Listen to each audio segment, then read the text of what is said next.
क्या France move करने के लिए लाखों यूरो का होना ज़रूरी है?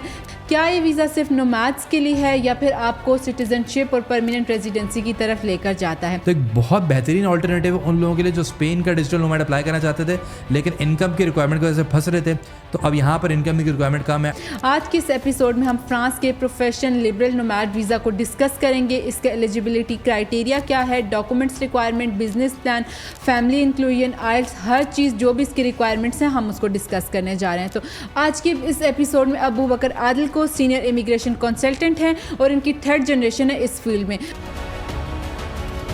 बहुत शुक्रिया सर हमें ज्वाइन करने के लिए। बहुत शुक्रिया Kashyap and I must upload our R&D team. एक और जो है वो ज़बरदस्त प्रोग्राम जो है वो इंट्रोड्यूस करने हम जा रहे हैं पाकिस्तान और मिडल ईस्ट के अंदर, और ऑल क्रेडिट गोज़ टू हमारी जो रिसर्च एंड डेवलपमेंट की टीम है वो इन प्रोग्राम्स के ऊपर काम करती है और नए नए अपॉर्चुनिटीज़ लेकर के आ रहे हैं, ख़ास तौर पे पाकिस्तानियों के लिए जो इस वक्त परेशान है और मुख्तलिफ ऑप्शंस को तलाश कर रहे हैं। हर बंदा चाह रहा है कि वो अपने लिए एग्जैक्टली तो यूरोप ऑब्वियसली लोगों की आंखें चमकती हैं जब यूरोप का नाम आता है। ड्रीम डेस्टिनेशन शुरू से ड्रीम होता है। काफ़ी सारे लोग जाकर सेटल हो चुके हैं, रिश्तेदार, दोस्त अहबाब, तो वो लोग चाहते हैं कि जो है वो अप्लाई किया जाए। हमने पिछले कुछ जो है वो एपिसोड्स के अंदर ज़्यादातर बात की स्पेन के हवाले से। स्पेन के डिजिटल नोमैड वीज़ा के ऊपर हमने बात की कि जी 3 साल की TRC मिलती है, उसके ऊपर काफ़ी पज़ीराई हमें मिली, काफ़ी लोगों ने हमें अप्रोच किया, लोगों ने बहुत पसंद किया। एग्जैक्टली तो हमें साथ साथ फ्रांस के बारे में भी काफ़ी सारे लोग पूछने लगे थे। तो हमने सोचा कि भाई इस प्रोग्राम को भी जो है वो मुतारिफ़ करवाया जाए जो कि काफ़ी जो है वो अनटच्ड रहा है। और चूँकि स्पेन का जो डिजिटल नोमैड वीज़ा है वहाँ पर जो इनकम की रिक्वायरमेंट है 900 यूरोज़ के करीब, वो कुछ लोगों के लिए थोड़ा सा डिफ़िकल्ट टू अचीव भी था। तो हमने फिर ये सोचा कि कोई ऐसा प्रोग्राम हम लेकर के आएँ जहाँ पर ज़्यादा लोग क्वालिफाई कर सकें, इनकम की रिक्वायरमेंट ज़्यादा, फ्लेक्सिबिलिटी हो, एग्जैक्टली टफ ना हो। तो वो हम इस प्रोग्राम को आज हम डिस्कस करने जा रहे हैं। इस प्रोग्राम का नाम है फ्रांस का प्रोफेशनल लिबरल वीज़ा, जिसके अंदर सेल्फ एम्प्लॉयड और इंडिपेंडेंट जो लोग काम करते हैं वो लोग क्वालिफाई कर सकते हैं। एंड आई एम श्योर कि आपके पास इंटरेस्टिंग सवाल ऑलरेडी होंगे। बिल्कुल। सबसे पहले मैं ये स्टार्ट करना चाहूँगी यहाँ से कि क्या फ्रांस में इसमें कोई जाके कोई कंपनी खोलना या कोई बिजनेस करना ज़रूरी है इस वीज़ा पर? देखिए, इस प्रोग्राम के अंदर कोई खुद की कंपनी खोलना लाजमी नहीं है, ठीक है। फ्रांस का जो वीज़ा ऑफिसर है वो ये देखना चाहता है कि किस तरह का एप्लीकेंट अप्लाई कर रहा है। पहली बात तो ये उन्होंने वाजे करके बता दिया है कि हमें किस तरह के लोग चाहिए। इनको लोग चाहिए सेल्फ एम्प्लॉयड, इनको लोग चाहिए फ्रीलांसर्स, इनको लोग चाहिए डिजिटल नोमैड्स, इनको लोग चाहिए वो जो खुद से किसी दूसरे के ऊपर उनको इन्हिसार नहीं करना पड़ता अपनी इनकम के लिए। यूजुअली देखा जाए तो इस तरह नॉर्मली ऑन साइट जो रेगुलर जॉब करने वाले लोग होते हैं उनको ज़ाहिर बात है एम्प्लॉयर का एक सहारा चाहिए। तो यहाँ पर वो लोग जिनको एम्प्लॉयर का सहारा नहीं चाहिए, फ्रीलांसिंग भी करते हैं, कोई डिजिटल ऑनलाइन कोचिंग कर रहा है, कोई कंसल्टिंग कर रहा है, कोई इसके अलावा टीचिंग कर रहा है, कोई ग्राफिक डिज़ाइनर है, कोई मीडिया कोऑर्डिनेटर है, कोई कंटेंट क्रिएटर है, ठीक है। तो ये सारे लोग फ्रीलांसर्स ऑन टॉप, चाहे किसी भी फील्ड में हो या कोई भी ऐसी फील्ड जिसमें लोगों को रेगुलर ऑन साइट जॉब की ज़रूरत नहीं है, वो लोग मेनली इनके लिए मेनली ये वीज़ा डिज़ाइन किया गया। आगे चल के हम बात करेंगे कि बाकी सारे लोग भी कैसे कर सकते हैं। तो मेनली इन लोगों के लिए है और इसके अंदर कंपनी इस्टेब्लिश करना मैंडेटरी नहीं है, डिपेंड करेगा कि आपका एक्टिविटी प्लान क्या है। इस वीज़ा को अप्लाई करने के लिए हमें एक एक्टिविटी प्लान देना ज़रूरी है, जिसको कई जगहों पे कुछ लोग ये भी कहते हैं कि बिजनेस प्लान देना ज़रूरी है कि आप फ्रांस में आके ऐसा करेंगे क्या आगे। अगर आपका एक्टिविटी प्लान कुछ ऐसी चीज़ इन्वॉल्व करता है, मिसाल के तौर पे आपने कोई वेंचर अपना खड़ा करना है, किसी शख्स को जाके कोई कंसल्टिंग एजेंसी शुरू करनी है या कोई डिजिटल एजेंसी शुरू करनी है, ठीक है, तो फिर तो उसको लाजमी होगा कि वो जाकर अपनी कंपनी स्टैब्लिश करे, क्योंकि वो लॉजिकल एक आपको नज़र आ रहा है कि ज़रूरत है आपके प्लान की, तो वो ज़रूरी होगा। लेकिन कोई ऐसा शख्स है जो कि इंडिपेंडेंटली अर्न कर सकता है फ्रीलांसिंग करके, ऑनलाइन काम करके, तो उसको कंपनी स्टैब्लिश करना फिर ज़रूरी नहीं होगा, ठीक है। तो ये थोड़ी सी एक बारीक लाइन है जिसको समझना ज़रूरी है। एक्टिविटी प्लान का नेचर क्या है तो उस चीज़ के ऊपर ये बहुत ज़्यादा डिपेंड करेगा, लेकिन यस एक प्रॉपर डिटेल्ड एक्टिविटी प्लान देना लाजमी है।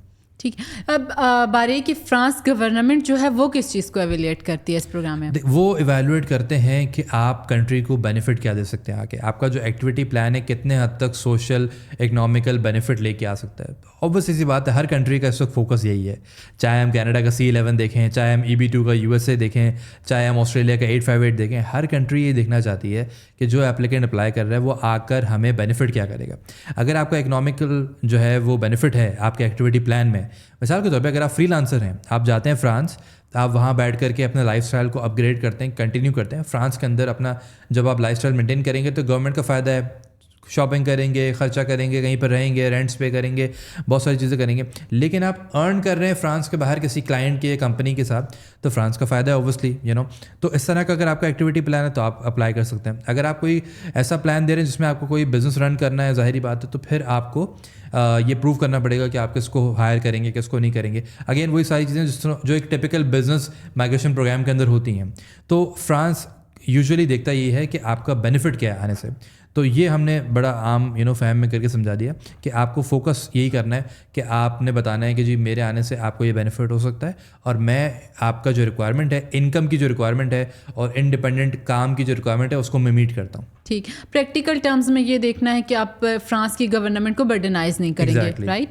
क्या रिमोट वर्कर्स और फ्रीलांसर्स अप्लाई कर सकते हैं? जी हाँ, देखा जाए तो ये प्रोग्राम सबसे पहले फ्रीलांसर्स के लिए और इंडिपेंडेंट वर्कर्स के लिए ही लॉन्च किया गया था। ओके। जिस तरह मैंने शुरू में एक आपको बताया कि कंसल्टेंट्स हो गए, ऑनलाइन टीचर्स हो गए, डिजिटल मार्केटिंग वाले हो गए, ग्राफिक डिज़ाइनर्स हो गए, वीडियो एडिटर्स हो गए, जो लोग यूट्यूब पर कंटेंट बनाते हैं, इसके अलावा मीडिया के लोग हो गए, या कोई भी शख्स जो बैठकर किसी भी फील्ड में हो जाए।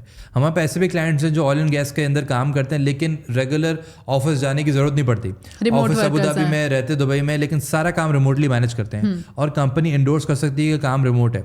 तो यूजुअली ये लोग ही क्वालिफाई करते हैं और इन्हीं के लिए मेनली वीज़ा डिज़ाइन किया गया है, और यही लोग ज़्यादातर क्वालिफाई करते हैं। आपको सिर्फ ये बताना है कि हम इंडिपेंडेंटली कमाते हैं ऑलरेडी, और फ्रांस में भी जाकर इंडिपेंडेंटली अर्न करेंगे, और एक मिनिमम आपको इनकम का थ्रेशोल्ड है वो प्रूव करना ज़रूरी है। वो ऑब्वियसली आप आगे चल के जो है वो जानना चाहेंगे, मैं यहीं पे पहले ही क्लियर कर देता हूँ। उनकी रिक्वायरमेंट है कि आपको मिनिमम फ्रेंच का जो वेज है, मिनिमम वेज, उतना तो आपको प्रूव करना ही है। आप जानना चाहेंगे कि भाई रफली अराउंड क्या बन जाता है, क्योंकि एस्टिमेटेड आइडिया अगर देखा जाए तो वेबसाइट पे कोई एक स्पेसिफिक फिगर नहीं है। जिस तरह स्पेन में डिजिटल नोमैड के लिए आपको पता है कि 2894 यूरोज़ आपको दिखाने हैं, यहाँ पर स्पेसिफिकली स्टेट नहीं किया गया। बट अगर आप रफ कैलकुलेशन भी करें मुख्तलिफ स्टडीज़ के हवाले से, मुख्तलिफ जो है वो आप लॉयर्स के भी कोटेशंस देखेंगे, तो पता ही चलता है कि आपको एटलीस्ट 1800 यूरोज़ की एक आपको दिखानी है कि मंथली इनकम आपकी आती है इस काम के ज़रिए, रिमोट काम के ज़रिए, और आप एलिजिबल हो सकते हैं। तो एक बहुत बेहतरीन ऑल्टरनेटिव उन लोगों के लिए जो स्पेन का डिजिटल नोमैड अप्लाई करना चाहते थे लेकिन इनकम की रिक्वायरमेंट की वजह से फंस रहे थे। तो अब यहाँ पर इनकम की रिक्वायरमेंट कम है, 1800 यूरोज़ तक की भी अगर आप दिखा सकते हैं, जो कि बिल्कुल आधा हो जाता है स्पेन की रिक्वायरमेंट से, तो आप फ्रांस का जो है वो ये प्रोफेशनल लिबरल अप्लाई कर सकते हैं। परफेक्ट। अब इसमें एक्टिविटी प्लान जो है आपका वो कितना इंपॉर्टेंट है और प्रोसेसिंग टाइम कितना होता है टोटल? अगेन शुरू से हमने इसी चीज़ के ऊपर एम्फसाइज किया कि एक्टिविटी प्लान ही इस पूरे प्रोग्राम का हार्ट ऑफ द एप्लीकेशन है। और जिस तरीके से आपको एक टिपिकल बिजनेस वीज़ा के लिए आपको एक बिजनेस प्लान लगाना पड़ता है, यहाँ पर भी आपको एक एक्टिविटी प्लान लगाना ज़रूरी है। इसमें आप प्रॉपर अपनी रिसर्च बताएंगे फ्रांस के हवाले से। आप जब आएंगे तो आपकी 3 से 6 हफ्ते की क्या रिसर्च होगी, क्या आपके स्टेप्स होंगे, आप कैसे आगे बढ़ेंगे, अपने इंडिपेंडेंट काम को कैसे आगे लेके चलेंगे, कोई वेंचर खड़ा करना तो पर उसको कैसे करेंगे, ये सारी चीज़ें आपको डिटेल में बतानी होंगी। इसमें आपको मार्केट का पता होना चाहिए। तो ये सारी चीज़ें कैसे होंगी, रिसर्च से होंगी। बिल्कुल ऐसे इसके लिए आपको एक देखा जाए तो यूजुअली एक आपको एक एक्सपर्ट ऑन बोर्ड अपना करना पड़ेगा। हमारे इससे कंसर्न जिनके पास एक दिहाइयों का एक्सपीरियंस है मुख्तलिफ प्रोग्राम्स का, पाकिस्तान में, मिडल ईस्ट में वाहिद कंपनी जिनके पास एक अडेप्टेबिलिटी है मुख्तलिफ प्रोग्राम्स को सर्व करने की और इक्वली सब जगह पर सक्सेस स्टोरीज डेवलप करने की। तो इस वीज़ा के लिए भी हम आपको हेल्प कर सकते हैं, जिस तरीके से हम स्पेन डिजिटल नोमैड में काफ़ी लोगों को हेल्प कर चुके हैं। तो वो एक्टिविटी प्लान के लिए आपको एक्सपर्ट ऑन बोर्ड लेना पड़ेगा। और साथ ही साथ जो प्रोसेसिंग टाइम है, usually it takes around 40 to 45 working days after the day date of submission. जब आपने सबमिट कर दिया उसके बाद यूजुअली 45 वर्किंग डेज के अंदर आपको डिसीजन मिल जाता है। वीज़ा वैलिडिटी कितनी होती है इसकी सर? अच्छा, वीज़ा वैलिडिटी इसके अंदर हम बता देते हैं। ये जो वीज़ा है, जिस तरह स्पेन में भी हम देखते हैं, जब आप स्पेन के बाहर अप्लाई कर रहे हो तो 1 साल का वीज़ा मिलता है। यहाँ पर भी अगर आप फ्रांस के बाहर अप्लाई कर रहे हैं तो आपको 1 साल का इनिशियली वीज़ा मिलेगा, और आप जो वहाँ जाते हैं तो आपको रेजिडेंस कार्ड अपना मिल जाता है। उसके बाद आप 1 साल बाद उसको रिन्यू करवा सकते हैं। ठीक है। रिन्यूअल्स करते करते जब आप कंसेक्यूटिवली 5 साल गुजार लेंगे तो फिर आप सब्सिक्वेंटली PR के लिए, लॉन्ग टर्म रेजिडेंस परमिट वहाँ पर कहलाता है, और सब्सिक्वेंटली पासपोर्ट के लिए भी आप एलिजिबल हो जाते हैं अगर आपने फ्रेंच लैंग्वेज के ऊपर ग्रिप कर ली। तो लास्ट में आप क्या रिकमेंड करेंगे सर कि ये वर्थ इट प्रोग्राम है, लोगों को करना चाहिए अप्लाई?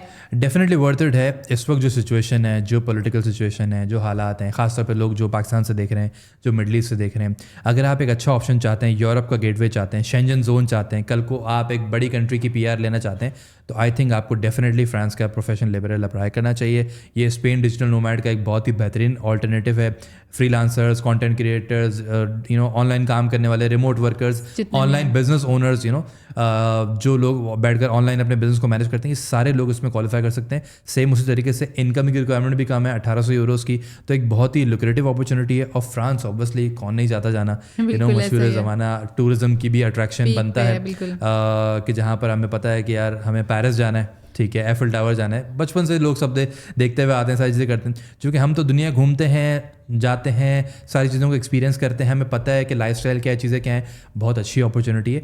लेकिन सारा चीज़ें डिपेंड करती हैं कि आप डिसीजन कब लेते हैं। 2026 वो साल है कि जब यहाँ से अब आगे की तरफ आप देखेंगे तो बेशतर जो कंट्रीज़ हैं उनके इंटरेस्ट दूसरी जगहों पर जा रहे हैं, उनके प्लान्स डिफरेंट जगहों पर जा रहे हैं और रुझान किसी और जगह पर जा रहा है। आपको ये देखना है कि आप अपना मुस्तकबिल कैसे सिक्योर कर सकते हैं अपनी फैमिली के लिए किसी ऐसी जगह पर जा करके कि जो दुनिया के झमेलों से अलग हो, जिसको आम फहम में अगर हम कहें तो फ्रांस एक अच्छा कंट्री है, आपको करना चाहिए। एंड जो लोग हमें देख रहे हैं, ज़ाहिरी बात है वो जानते हैं कि सुपीरियर कंसल्टिंग का एक खासा है कि प्रॉपर रिसर्च के साथ जब हम आते हैं, किसी भी प्रोग्राम को जब हम लॉन्च कर रहे होते हैं तो उसके ऊपर फिर हम भरपूर काम करते हैं और सक्सेस स्टोरीज भी डेवलप करते हैं, जिससे कि हम स्पेन के लिए करते हैं, जिस तरीके से हम मुख्तलिफ प्रोग्राम्स के लिए करते हैं। तो इस प्रोग्राम में भी काफ़ी सारे लोगों को बेनिफिट होने वाला है। बिल्कुल ऐसा ही, और वही लोग हमेशा कामयाब रहते हैं जो राइट टाइम पे राइट डिसीजन करते हैं। Once again thank you so much. आपने बहुत डिफरेंट प्रोग्राम्स, हमने से पहले स्पेन हो गया, जर्मनी हो गया, पुर्तगाल हो गया, और आज उसमें हम मिला के यूरोप के हमने मुख्तलिफ कंट्रीज़ को कवर किया है। बहुत शुक्रिया इतनी अच्छी इन्फॉर्मेशन देने के लिए। और अगर आप लोग भी चाहते हैं अपनी प्रोफाइल की असेसमेंट कराना तो आज ही सुपीरियर कंसल्टिंग के दुबई या कराची ऑफिस को रब्ता कीजिए। Thank you so much.